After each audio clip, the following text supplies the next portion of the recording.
you're going through and your back is against the wall, it may not hurt to remind yourself of that every now and then. Amen. Amen. Wow. Wow. Waymaker, miracle worker, promise keeper, light in the darkness.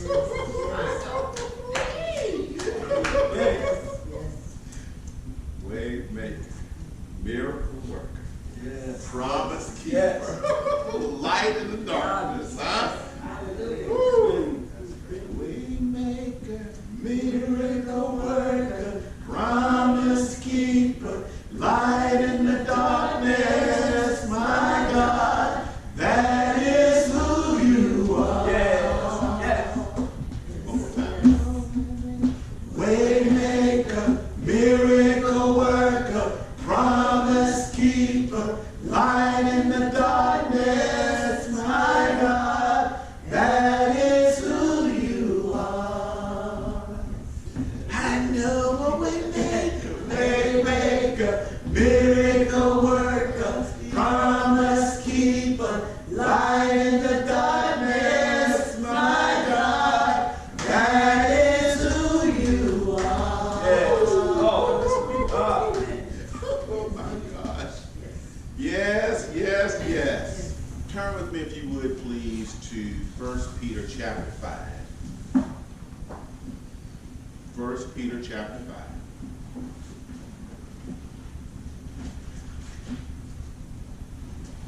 We're going to look at a familiar passage, and it is associated with the conduct or the behavior we would have when we recognize or know that God is for us and not against us. Did you know that, first of all? Did you know that God is for you? Yes. That he is for you and not against you? His desire is to build you up, not to break you down. We talked about last week how when we go through trials, right, we go through circumstances that are more than we can bear, that we should recognize it in the midst of what we're going through. Remember, right in the middle, right in the middle, right in the middle. Say it, right in the middle. Of what we're going through, where's God? He is with us. Peter writes to the church and encourages them to remember how to react or respond in the midst of difficult times.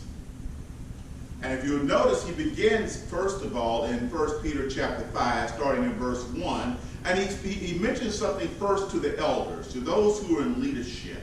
And look what he says. He says, to the elders among you, I appeal to you as fellow elders here, in witness of Christ's suffering, and one who also will share in the glory to be revealed, to be shepherds of God's flock. In other words, take care of them, to look over them. Be shepherds of God's flock that is under your care, serving as overseers, not because you have to, or as it says, because you must, but because you're willing, in other words, because you want to. How many of us do things because we have to, not because we want to? How many of us take care of our families because we feel like we've got to do it, instead of that we want to do it? How many of us invest ourselves in our children because we feel like I've got to do it, not because we want to do it? There's a difference. And Peter's saying here to the church, don't take care of the people because you feel like it's a duty, because you have to do it. Do it because your heart says, this is something I want to do. Amen? I just thought that was interesting. So again, because you're willing, as God wants you to be, not greedy for money, but eager to serve, not lording it over those entrusted to you, but by being an example to the flock. And when the chief shepherd comes and appears, you will receive a crown of glory that will never fade away. In other words, we're always investing in the future. We're investing in the future. Because sometimes, maybe you don't have this happen, sometimes you say, I'm doing it because I want to do it, but I see nothing in return. And it's not that I'm wanting something in return, but it's like I'm just throwing things into an empty hole, and I just don't ever see any fruit coming from it. You ever done that? Maybe sometimes we go from wanting to do the feeling we have to do, because we find ourselves, when we do it, we don't see anything coming from it. that we want something for ourselves, but we'd like to kind of see that the labor was worth it. Amen. Peter says here, we are investing in something that the fruit from the labor may not be seen until sometime in the future. And he says again, when the chief shepherd comes. In other words, when Christ's return comes. He says now, young men. I've talked to the older, young men. In the same way, be submissive. See, and young, this is big. Be submissive to those who are older. You know, we can teach that today, couldn't we? Yes. You know? Yes. Yes. Young men, keep respect. And this is a pet peeve of mine. I'm sorry. This is a pet peeve of mine. It's a pet peeve, now I'm telling you. It's amazing how there are little boys that I've known that you brought up through Little League, and you brought them up throughout the day, you know, and when they knew you then, you know, you were Coach Page, right, you know, or you were, you know, Mr. Page or something, you know, and all of a sudden now they get grown, they're going to call me Bruce. Now, I don't, it's not a big deal, maybe, but for me, I look at you and go, child, Yes. just because you got a little hair on your lip. That's right. Yes. That's right. But then the others, you know, they'll call you, you know, Mr. Bruce. And that's appropriate. And it's I know it's nothing. It's a nit, right? But sometimes I wonder what kind of attitude is going on there. I know people, I'm grown, okay? I'm old and grown. Okay, I'm 60 plus grown. Yes. And if I see somebody that's grown, that was grown when I was not grown, That's right. I treat them like they're grown. That's right. Amen. Amen. Yes. That's right. They still Mr. So. Now I'm grown. I'm old grown. That's right. That's right. That's right. Don't change. Huh? That's right. Don't change. I'm close to king grown here. You know what I'm saying? Right? But if you older than me, you are Mr. So-and-so. Yes. That's right. Yes. Because it's respect. Respect. Respect. Anyway. Pastor, we've been not known that was a pet peeve. We couldn't tell. Whew, okay. So young men, verse 5. That's a sermon within itself. Yeah. All of you clothe yourselves with humility towards one another. Because God, this is for Bruce, this is for you, because God opposes the proud, but gives grace to the humble. Now, as I saw this, I had to go back and think about this for a minute. Who's writing this? Peter. Peter's now writing, teaching someone, a church, about the importance of humility. And I submit to you that what he was teaching was based upon some experience that he might have had himself. He was teaching them that when they find themselves going through and there was opposition against them, don't bow up, but bow down.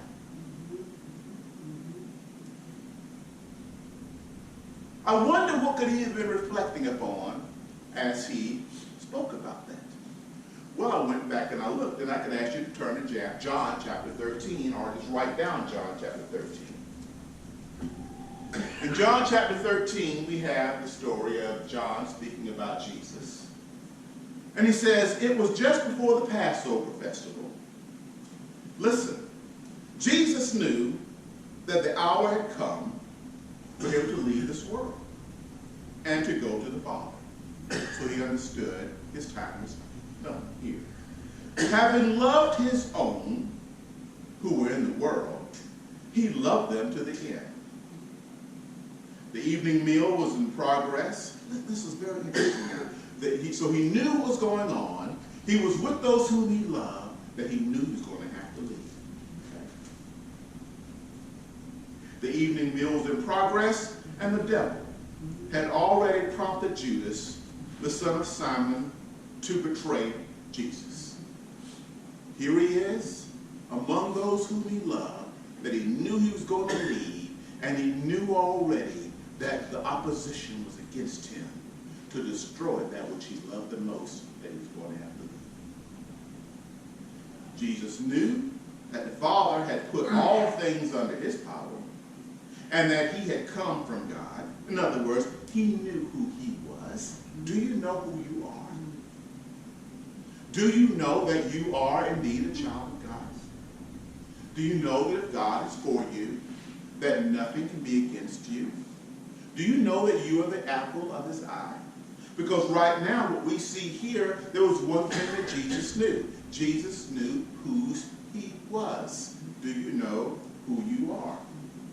The Father put all things under his power, and that he had come from God and was returning to God. So he knew who he was, he knew where he was going, so he had clarity here. Now, I don't know about you, but if you knew the results, you knew what was going to happen, maybe you wouldn't get a little braggadocious. Maybe you wouldn't get a little bowed up. Maybe you wouldn't get a little confident. Maybe you wouldn't say, try whatever you want, because I know it's not going to work. Let's see how Jesus responded. So again, he knew he was going to leave that whom he loved. He knew that who he loved was going to have an enemy against him while he was yet here. But yet he knew who he was and had all authority. Let's see what he does. Verse 4. So he got up. Uh-oh, he's going to show out now. He got up from his meal. You ever want to stand up? I've had enough of this. Let me just stand. Maybe when you stand up, don't you stand up to show out? Or you stand up to make a speech? I'm getting ready to declare something here. I'm getting ready to turn this place out. Uh-oh, Jesus is standing up. He's getting ready to get bad in here. He's getting ready to tell him what he thinks. He's going to give him a piece of his mind. Isn't that what we do when we stand up? Let's see. Let's see what we do when we stand up. So he stands up. Uh-oh. He gets up from his meal, pushes back the table in a chair, knocks it over. Not really. And look what he does. He takes off his outer clothing.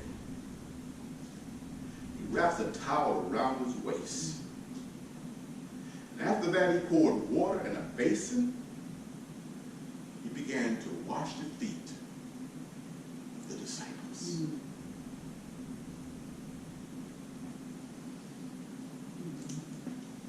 He began to serve. And instead of bowing up, he chose to bow down. And the feet that are spoken of here in this text are the very feet of the man who now writes in 1 Peter 5, humble yourself under God's mighty hand, that he may lift you up in due time.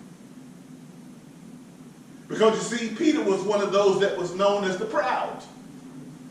He was the one that was braggadocious, as they would say. Lord, you'll never wash my feet.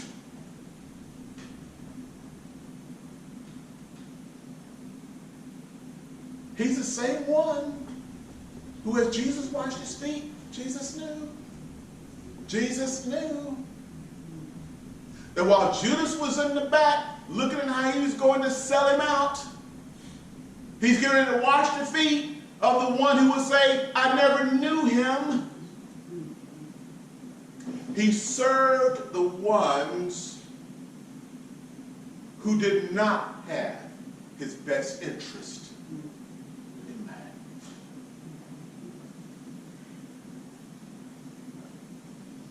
Instead of going up, he bowed down. We would say that's stupid. Why would he do that? Because he knew whose he was. And he knew where he was going. And in the midst of that, he placed his trust in the Father. And instead of going up, he bowed down. And he chose to humble himself to the point of, instead of being a king, to be a servant. And serve the ones who were not interested in his best. That's humility. And the reason he could do that is because he knew who he was and he knew where his trust lay. And we know who we are and whose we are and where our trust lies. We understand that we can not only recognize that he's going to make a table for us in the presence of our enemies, he'll allow us to be able to serve them. That's peace that transcends all understanding.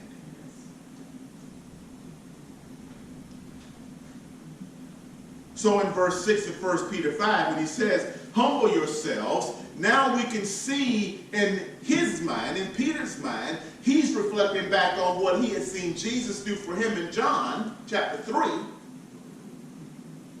So he's speaking from now here, having himself witnessed what it truly meant to bow down instead of bow up. Why? Why? What's important here? Well, if you go back and remember in John chapter 3, there was someone who was busy. If you go back and look, you find there, they talked about how the devil was already prompting Judas to betray Jesus. Satan was busy. Whenever pride comes into our lives, be very careful because Satan is busy. And we defeat him not by bowing up. That empowers him. We defeat him by bowing down. Because humility is a nuclear option against Satan.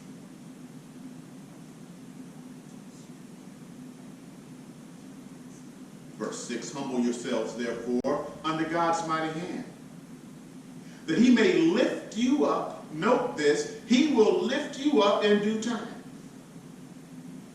Verse 7, note this, cast all your cares, all your anxieties on him. Why? Because he's got you. Yes. God has got you. Don't ever forget that. When you're going through something, the Lord has you. You're in the palm of his hand. He places a hedge round about you. Yes. In the midst of what you're going through, he is there. He is for you and not against you, and he's got you. Don't ever forget that. Yes. Therefore, how should we react? Paul said it very clearly in Romans chapter 12, verse 9. He said, I want you to be sincere.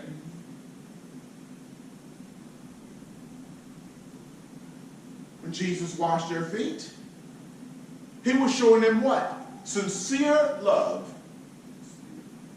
The kind of love that a mom has for her children. They're the only ones who really show that agape love. The kind of love who holds no record of wrongs. Who hopes. Do you think that maybe when Jesus washed Peter's feet, knowing that he was going to betray him, the answer is yes, by the way he knew. So I'm going to rephrase it.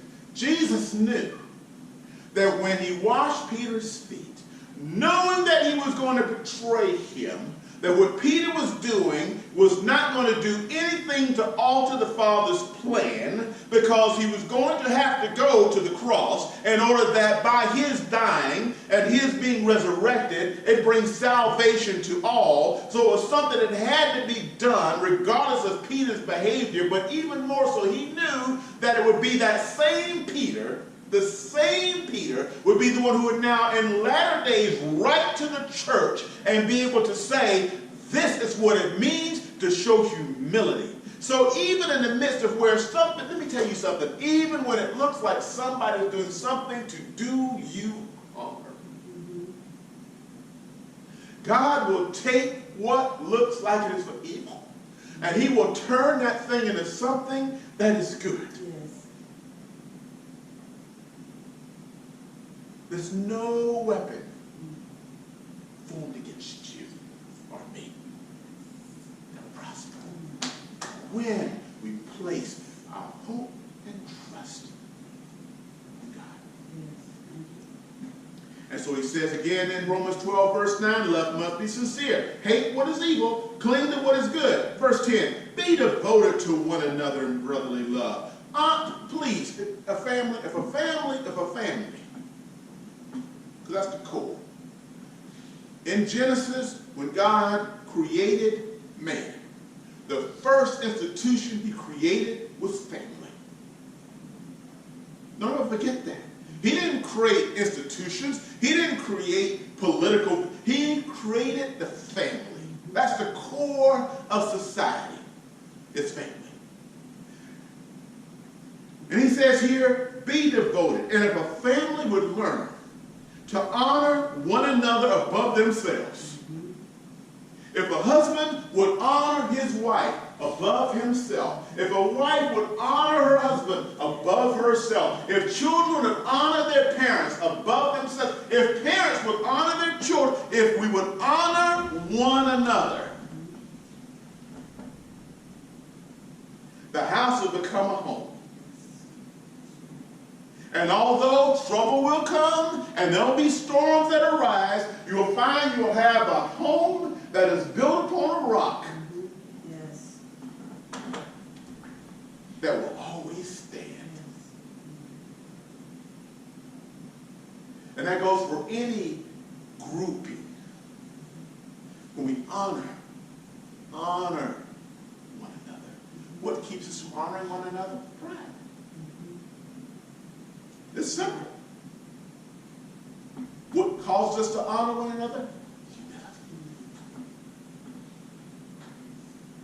What Jesus was doing in John 3 in washing the feet is he was treating someone better than himself.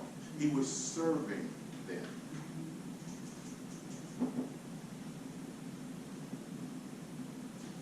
Honoring is to treat others as though, not that they are, but as though they are better than you.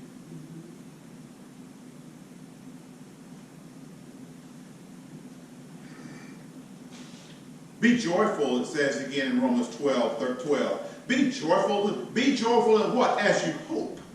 Be joyful as you hope. Be patient in affliction. Be faithful as you pray.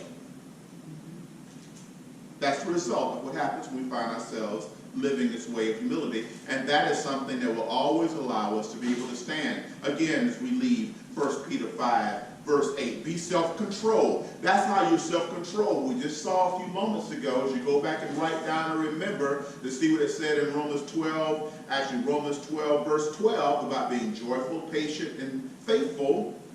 That's what allows us to be, as it says here, verse 8 in 1 Peter 5, to be self-controlled and alert. Why?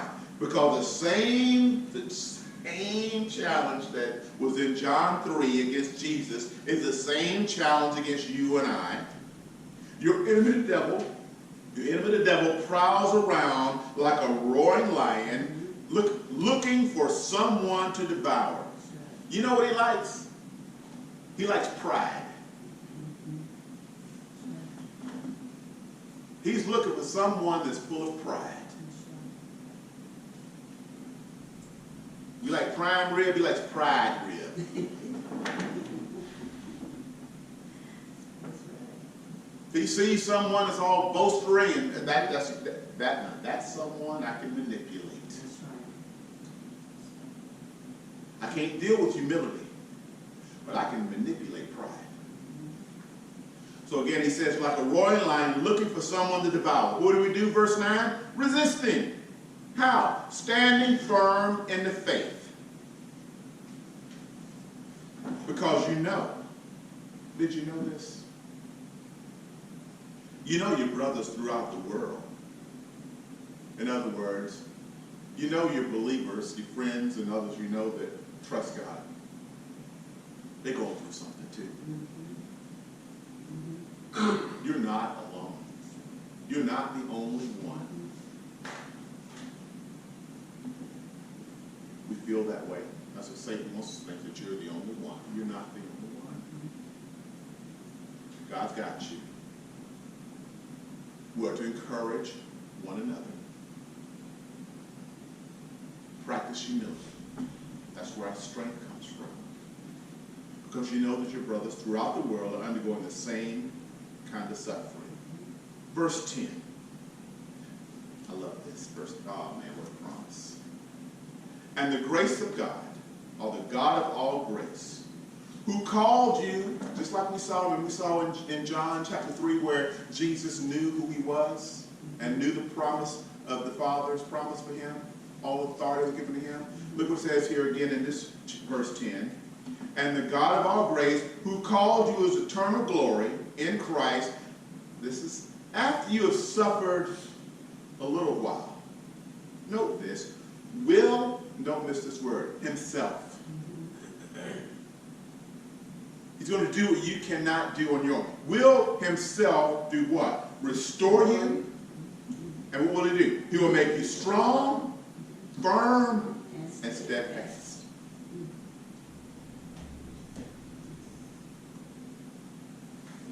Not many people like to go to the gym because the gym means work. But we go because we know that when we come out,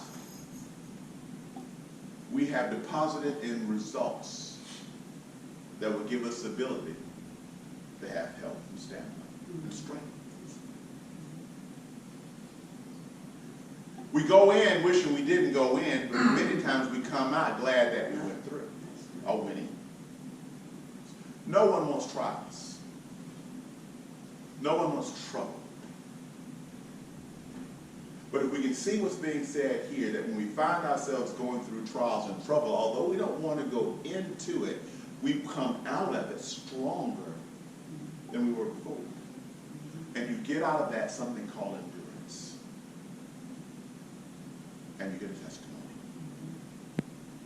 And you get an opportunity to now be able to share with someone else what you have gone through so that they may be encouraged when they themselves face the same kinds of trials. When you find yourself going through, maybe we should do what Jesus did. And instead of bowing up, let's try bowing down and trusting God. Because he's promised us he can do all things but fail as we trust him. Amen? Amen.